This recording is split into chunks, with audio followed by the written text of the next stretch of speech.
Aujourd'hui, malheureusement, le président de la République est atteint par l'âge. Il n'a plus le pouvoir physique avec ses contraintes, ses exigences. Il n'a plus la force pour exercer. Donc, lui au pouvoir aujourd'hui, en vérité, ce n'est pas lui qui gouverne. On s'aperçoit que, par exemple, durant les 14 dernières années, le chef de l'État qui préside aux destinées de notre nation, qui veille à ce que toutes les institutions se déroulent normalement, n'a pas organisé un seul conseil de ministres. La deuxième observation, le président de la République nous donne l'impression d'être distant. C'est à croire que le pouvoir a cessé de lui procurer le plaisir, l'honneur de présider aux destinées de notre nation. Par exemple, au niveau du gouvernement, aujourd'hui, il y a 4 ministres qui sont décédés, qui n'ont pas été remplacés. Nous observons également qu'il y a ce journaliste qui a été assassiné, victime d'une conspiration, assassiné de manière brutale, sauvage. Cela a suscité l'émoi de la nation en particulier, du monde en général. Jusqu'à présent, il n'y a pas eu de suite. La population s'interroge. Nous qui étions ses collaborateurs, on s'interroge. Qu'est-ce qui justifie, qu'est-ce qui explique cette distance vis-à-vis du pouvoir? Le chef de l'État nous donne l'impression d'être autiste. S'agissant maintenant de son rapport avec le gouvernement, nous constatons plusieurs symptômes qui convergent vers ce qu'on peut appeler le syndrome de fin de règne. Le gouvernement de la République a cessé d'être un instrument au service de la République. Le gouvernement est aujourd'hui un instrument au service de puissances occultes. Alors ce pouvoir occulte, comme j'en ai parlé tout à l'heure, c'est aussi divisé en 2 clans. Il y a un clan qui appartient à telle famille, à telle caste, et l'autre clan qui appartient aussi à telle autre famille, à telle enseigne que ce pouvoir, relevant de la souveraineté du peuple, se trouve donc accaparé par ces 2 groupes qui se battent pour le triomphe de leurs intérêts, mais surtout qui se battent dans la perspective du changement du chef de l'État à la tête de la nation. J'avais pris la décision de l'accompagner jusqu'à la fin de sa carrière. Malheureusement, il se trouve, le chef de l'État est inaccessible, il est invisible. Aujourd'hui, ne sachant à quel sens se vouer, compte tenu de l'impossibilité donc d'être en contact avec lui, pour discuter, partager avec lui, je me suis trouvé dans la nécessité, dans l'obligation de retirer mon engagement que je lui avais fait pour l'accompagner jusqu'à la fin de sa carrière. Cette décision ne procède pas du hasard, mais plutôt d'une très longue observation du rapport du chef de l'État avec la gouvernance, rapport du chef de l'État avec le gouvernement, rapport du chef de l'État avec les institutions de la République de manière générale. Cette décision est le résultat également d'une réflexion mûrie avec les militants et sympathisants de mon parti, dans la perspective donc du choix d'un des candidats. Et à chaque fois que j'ai posé le problème de tous les candidats en compétition sur qui j'étais dévolu, invariablement en 2011, comme en 2018, ils ont toujours jeté leur choix sur le président Biya. Cependant, en 2025, je reprends le même exercice. Ces deux militants hier, qui spontanément étaient prêts à annoncer leur adhésion à la politique du président Biya, cette fois-ci, m'ont posé une fin de non-recevoir. Ils refusent, parce qu'après 43 ans, aujourd'hui, ils sont réduits à l'indigence. Ils ne l'acceptent pas.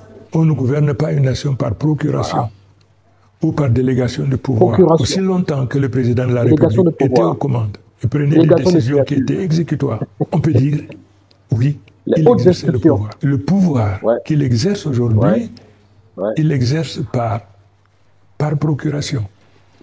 Et le fait, après 43 ans, qu'il n'ait pas eu la possibilité de désigner quelqu'un qui puisse lui succéder si telle était la volonté du peuple camerounais, donne l'impression, effectivement, que le pouvoir était sa propriété. C'est pour ça donc que nous disons non, le pouvoir est la propriété du peuple, et c'est le peuple qui, conformément aux dispositions constitutionnelles, procédait donc à l'élection du nouveau président. C'est donc pour toutes ces raisons, j'ai estimé qu'il était impossible de continuer mon expérience aux côtés du président de la République. C'est donc pour cette raison que j'ai décidé de démissionner du gouvernement. Si le pouvoir était contre, il m'aurait interpellé. Jusqu'à présent, je ne fais pas l'objet d'une interpellation. Ça veut dire que ça a été acté. La seule chose qui ne changera jamais dans l'existence, c'est que tout change. Mais je n'innove pas. On ne reste pas fidèle à l'incompréhensible, à l'inacceptable. Les Camerounais veulent le changement. Et ce changement prescrit à tous les Camerounais de manière générale, et ceux des partis politiques en particulier. Il faut qu'on se souvienne que l'immense majorité des Camerounais aspirent au changement. Il faudrait donc que les dirigeants de chaque parti politique individuellement fassent d'abord leur mue, leur aggiornamento, ensuite comprennent la nécessité de construire des passerelles pour que les uns aillent vers les autres, afin que nous puissions mettre ensemble effectivement une dynamique et que nous puissions trouver éventuellement un seul candidat que nous présenterions contre le président du RDPC. Un candidat contre le candidat du RDPC. Eh oui, c'est chaud, c'est vraiment très chaud, c'est très chaud. Issa Tiroba, vous le savez, il a démissionné du gouvernement il y a quelques jours. Il a déclaré qu'il sera candidat à l'élection présidentielle sous la bannière de l'opposition. Il va donc affronter son ancien allié depuis de longue date, en fait, le président Paul Biya. Mais dans cette sortie, Issa Tiroba est très violent. Il fait des déclarations assez graves et assez lourdes. Ça pèse très lourd. C'est vraiment très lourd, les déclarations de Issa Tiroba Bakary. On va essayer de faire le tour de quelques-unes de ces déclarations, de quelques-uns de ses propos dans cette vidéo. N'hésitez surtout pas à vous abonner, partager la vidéo et invitez vos amis également à s'abonner.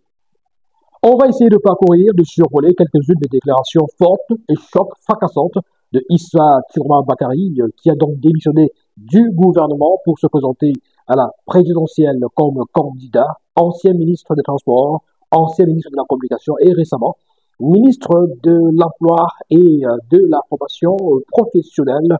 Issa Tiroba donc a tourné le dos au RDPC, tourné le dos au président Paul Biya, et dans cette vidéo, il fait des révélations chocs, fracassantes et troublantes sur la gestion du pays par le président de la République. Alors c'est vraiment inattendu. Alors s'il y a quelques semaines, s'il y a quelques mois, on vous disait qu'il pouvait tenir de tels propos, je suis sûr, je suis prêt à parier que vous auriez dit non.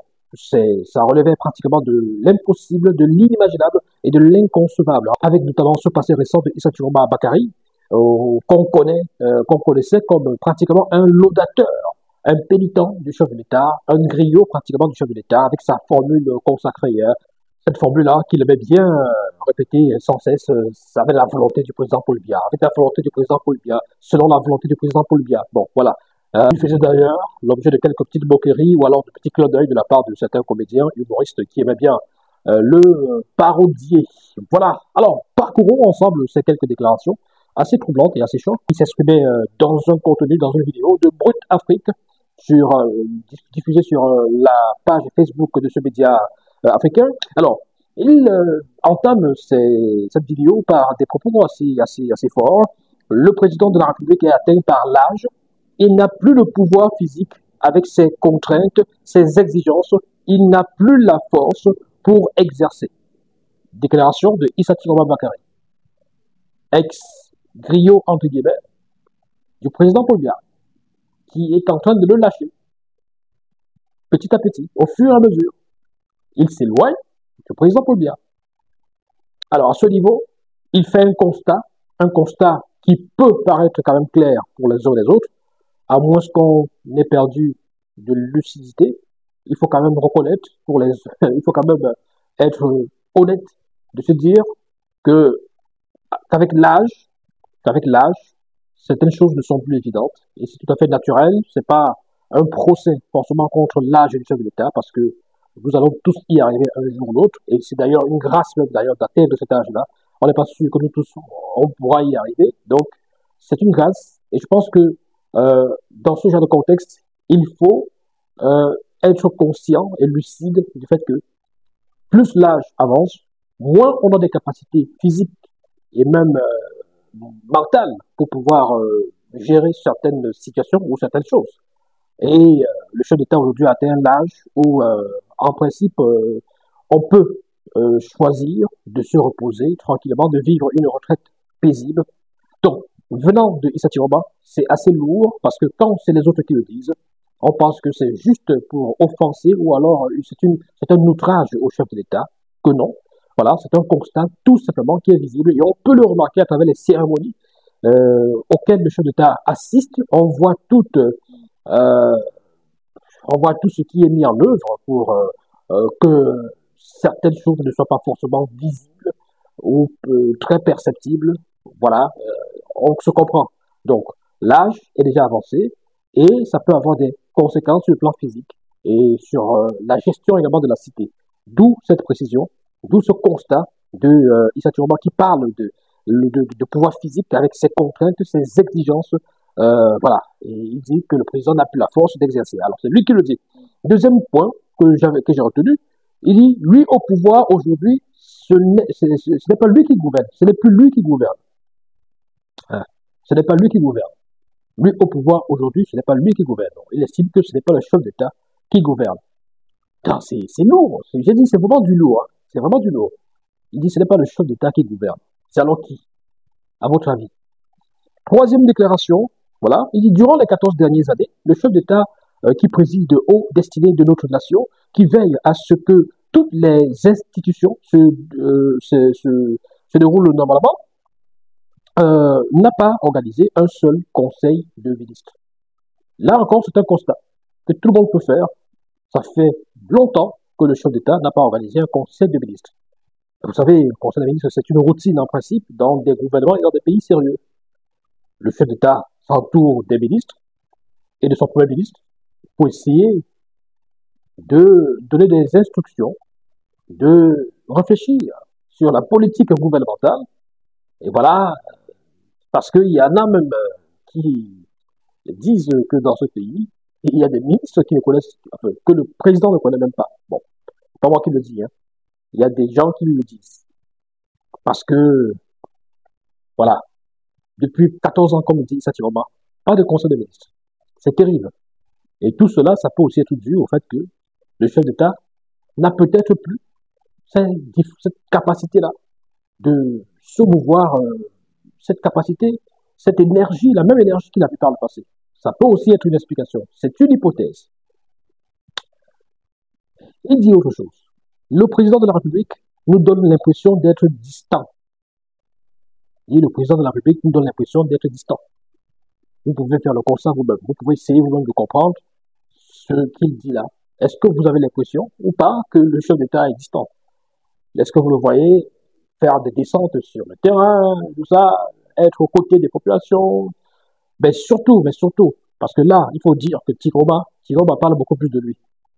Lui, donc, distant envers eux les ministres, distant envers eux les partenaires d'hier, les alliés notamment dans la plateforme, dans cette fameuse plateforme avec notamment l'UNDP, le SNFC, et, voilà, et le RDPC, justement. Aujourd'hui, ils ont plus facilement accès au chef d'État. Il n'est plus visible, il n'est plus accessible, il n'est plus à la portée, voilà, il n'est plus disponible pour eux, entre guillemets. Issa Tiroma nous rappelle que 4 ministres sont décédés. Ils n'ont pas été remplacés dans le gouvernement, n'ont pas été remplacés. Il insiste également, il revient sur l'assassinat du journaliste Martinez Zogo, voilà, qui n'a toujours pas de suite. Depuis que voilà, cette affaire est en cours, on n'a toujours pas de suite. Ça fait pratiquement 2 ans déjà aujourd'hui. 2 ans. C'était en janvier 2023, non? 2023, oui. Donc, c'est compliqué. C'est compliqué. Donc, il évoque ces affaires-là pour nous rappeler, pour nous dire que le chef d'État, il semble distant et on a l'impression qu'il n'est plus véritablement concentré ou alors intéressé par la gestion des affaires au Cameroun. Autre déclaration, le chef d'État nous donne l'impression d'être autiste. D'être autiste, c'est-à-dire qu'il n'écoute plus, il n'est plus à l'écoute des uns et des autres, à l'écoute des populations. Il donne l'impression d'être autiste. Il est renfermé sur lui, voilà, il n'est pas en contact avec les autres. C'est ce que Issa Tiroma dit. Quand il déclare que le chef d'État donne l'impression d'être autiste, il donne l'impression, il n'a pas dit qu'il l'est. Voilà. Il parle d'un constat, des symptômes. Le syndrome de la fin de règne. Le syndrome de la fin de règne. Et il déclare ceci, je le cite, nous constatons plusieurs symptômes qui convergent vers ce qu'on peut appeler le syndrome de la fin de règne. Le gouvernement de la République a cessé d'être un instrument au service de la République. Le gouvernement est aujourd'hui un instrument au service des puissances occultes. Il parle des puissances occultes. De quoi s'agit-il? Alors, ce pouvoir occulte, comme j'en ai parlé tout à l'heure, c'est aussi divisé en 2 clans. Il y a un clan qui appartient à telle famille, à telle caste, et un autre clan qui appartient à telle autre famille. Ce pouvoir, relevant de la souveraineté du peuple, se trouve donc accaparé par ces 2 groupes qui se battent pour le triomphe de leurs intérêts. Mais surtout, qui se battent dans la perspective du changement du chef de l'État à la tête de la nation. Voilà une déclaration forte. Des clans se battraient d'après Issa Tiroba. Quand c'est les journalistes qui en parlent, ou quand c'est d'autres personnes qui en parlent, les analystes et consorts, certains estiment que c'est du sabotage, que c'est de la fumisterie, c'est des hallucinations, c'est des affabulations, c'est des imaginations. Or, là, on a un constat de quelqu'un qui parle depuis l'intérieur. On peut dire ça comme ça, c'est-à-dire que c'est quelqu'un de l'intérieur. C'est un ministre, ou alors ancien ministre, et il n'est pas de ces ministres-là qui sont arrivés il y a seulement quelques mois et qui ne connaissent pas encore bien le système. C'est un homme du système, donc il sait de quoi il parle. S'il nous dit qu'il y a des luttes internes, des luttes entre des clans, qui sommes-nous pour nier? Qui sommes-nous pour discuter avec lui? Donc, voilà ce qu'il dit. Autre déclaration forte et choc. J'avais pris la décision de l'accompagner jusqu'à la fin de sa carrière. Malheureusement, il se trouve que le chef de l'État est inaccessible, il est invisible, et aujourd'hui, ne sachant à quel sort se vouer, compte tenu de l'impossibilité d'être en contact avec lui, pour discuter, partager avec lui, je me suis trouvé dans la nécessité, dans l'obligation de retirer mon engagement que je lui avais fait pour l'accompagner jusqu'à la fin de sa carrière.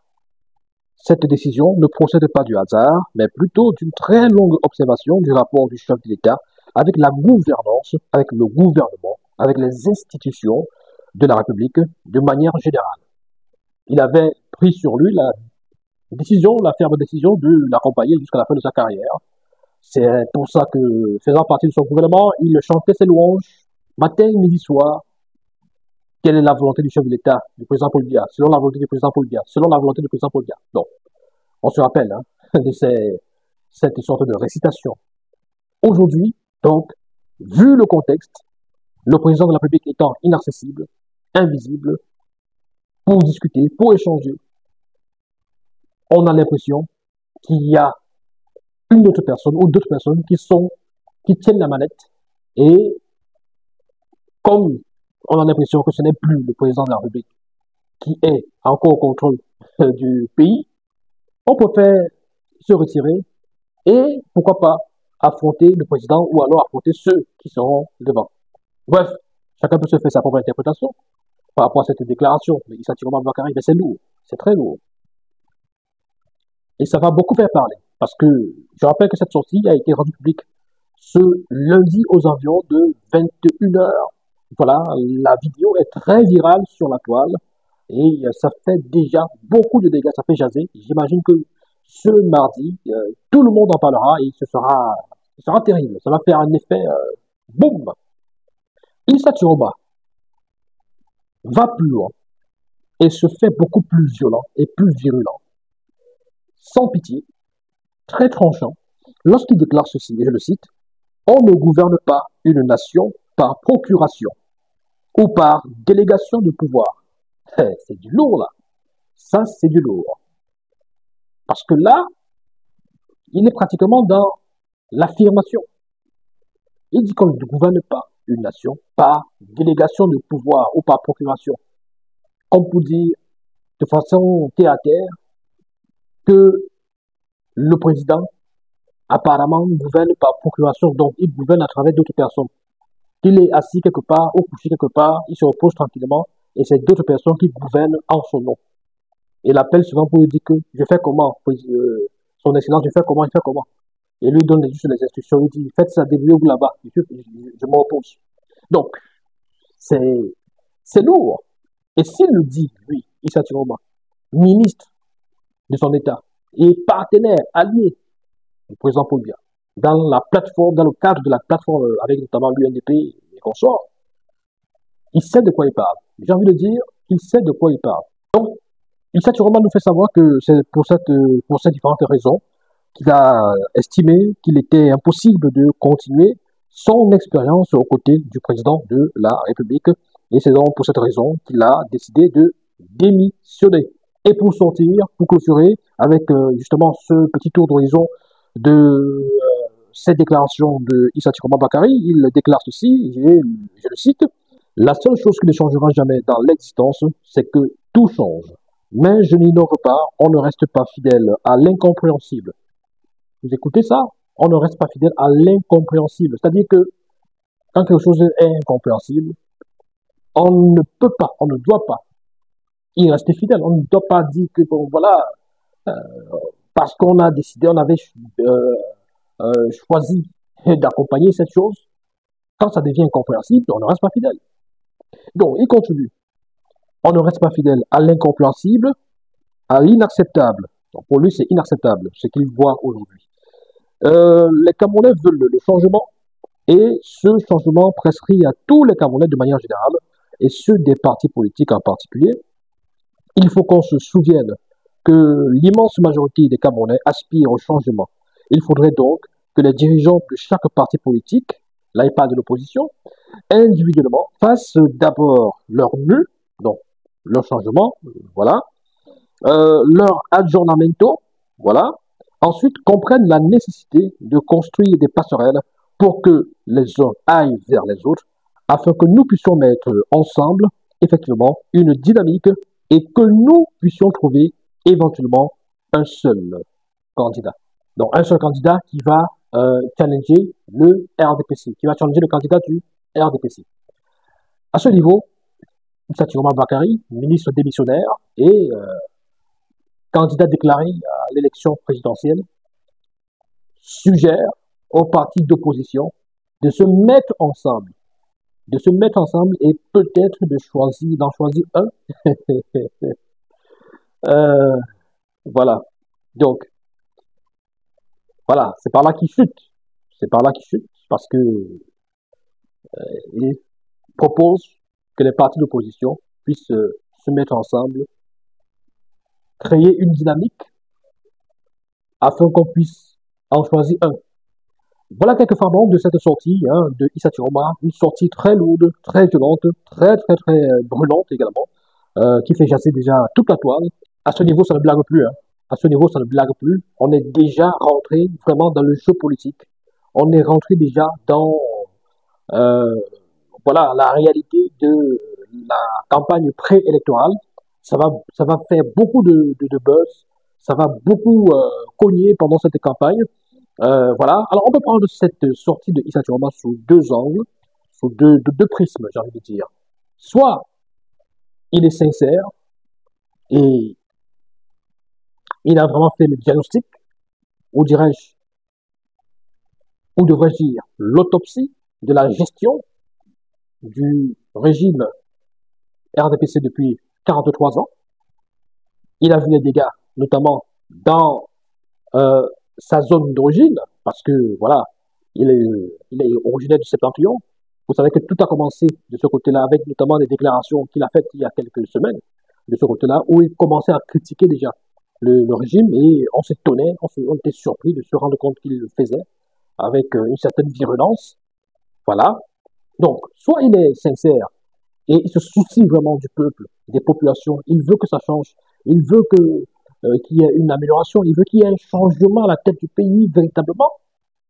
Soit nous sommes peut-être là dans des manœuvres préélectorales, dans un jeu trouble, un peu comme ce que Charles Hamel nous annonçait il y a quelques jours. Il y a quelques jours, rappelez-vous, Charles Hamel nous disait ceci. Écoutez. Je pense qu'au niveau de l'État, ils ont pu avoir un débat, des discussions.